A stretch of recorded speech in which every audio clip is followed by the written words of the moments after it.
First, we want to talk about the prospects of another so-called trade war. It's surfacing, and now, of course, with the nation's closest allies after we hit them with fresh tariffs. These allies, of course, firing back after the Trump administration announced that it would no longer exempt Canada, Mexico, or the EU from these steel or aluminum tariffs. The tariffs will take effect tonight at midnight. Already, of course, prompting threats of retaliation from some of Washington's closest allies. These three close nations, of course, involved in other sort of trade talks as well. The White House saying that these tariffs will help protect national security while Trump works on a deal to, of course, secure NAFTA. Critics, of course, are saying that it's going to provoke unnecessary trade war. Herb London's with us, London Center for Policy Research president. Herb, I got to start with you. Okay. I think most people are, in the conservative circles, hate tariffs.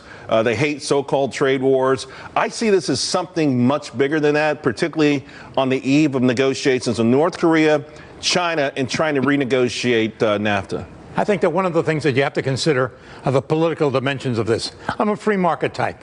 I do have some reservations about these tariffs. You also have to remember the 2018 elections are just over the horizon. And what you're looking at here is an attempt to create an environment where the Midwest, which is very critical in this 2018 election cycle, has to vote with the Republican Party.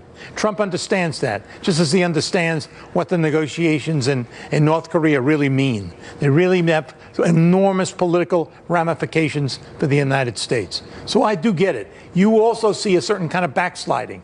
It's very interesting. The administration goes 3 steps forward, takes 1 step back. 3 steps forward, 1 step back. I'd like to see them. Is that the art of the deal, or is well, that? Well, it's the art of the deal. To some degree, it is the art of the deal. Right. President Trump keeps articulating that over and over, about the ability to, for those people to prosper, quote, hardworking people, the great people of North Korea.